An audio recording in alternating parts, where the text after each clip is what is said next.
Sebuah berita besar datang dari industri pertahanan global, khususnya bagi Indonesia.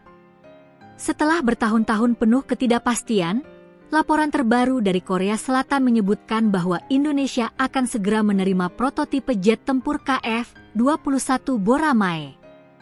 Ini bukan sekadar pengiriman biasa. Berita ini datang bersamaan dengan kabar yang jauh lebih mengejutkan. Korea Selatan setuju untuk memangkas kontribusi Indonesia dalam proyek ini hingga lebih dari 10 triliun rupiah. Apa yang membuat Korea Selatan begitu berani memberikan diskon besar? Dan apa arti langkah ini bagi ambisi Indonesia untuk menjadi produsen pesawat tempur kelas dunia? Mari kita selami lebih dalam.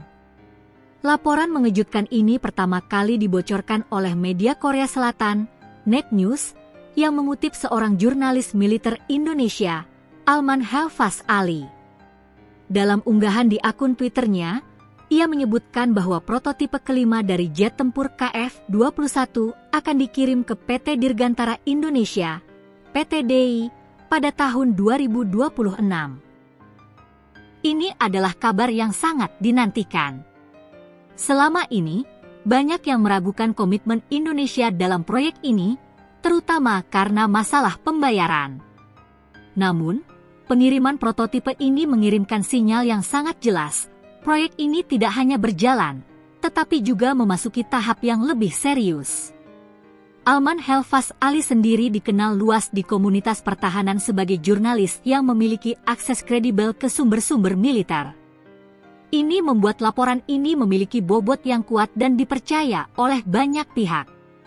Ini adalah bagian yang paling menarik dari keseluruhan cerita. Selama bertahun-tahun, proyek KF-21 terhambat karena masalah pembayaran. Awalnya, Indonesia sepakat untuk menanggung sekitar 20% dari total biaya proyek yang mencapai 8,1 triliun won atau sekitar 1,6 triliun won, sekitar 24,8 triliun rupiah. Namun, Indonesia berupaya merundingkan kembali kesepakatan itu. Dan kini, Korea Selatan memberikan keringanan besar. Menurut laporan, kontribusi Indonesia dipangkas menjadi hanya sekitar 600 miliar won atau sekitar 7,4 triliun rupiah. Ini adalah pemotongan yang signifikan, sekitar 17,4 triliun rupiah. Kabar ini menunjukkan fleksibilitas dari pihak Korea Selatan dan ambisi mereka untuk menjaga Indonesia tetap terlibat dalam proyek ini. Kesepakatan ini membuka jalan bagi penyelesaian masalah finansial dan memungkinkan kedua negara untuk fokus pada tahap selanjutnya, meskipun diskusi mengenai batas waktu pembayaran dan transfer teknologi masih terus berlangsung. Mengapa pengiriman prototipe ini sangat penting? Karena prototipe kelima ini akan diubah menjadi versi Indonesia yang disebut IF-21. Proses konversi ini akan dilakukan oleh PT DI, perusahaan BUMN Indonesia. Ini adalah poin kunci. Ini berarti Indonesia tidak hanya akan menjadi pembeli atau produsen berlisensi semata. Sebaliknya, Indonesia bermaksud untuk menyelesaikan dan memperkenalkan IF-21 sesuai rencana awal. Ini adalah bukti ambisi Indonesia untuk memiliki kapabilitas pengembangan dan manufaktur pesawat tempur sendiri. Dengan memiliki IF-21, Indonesia akan memperkuat industri pertahanan dalam negeri dan mengurangi ketergantungan pada negara lain.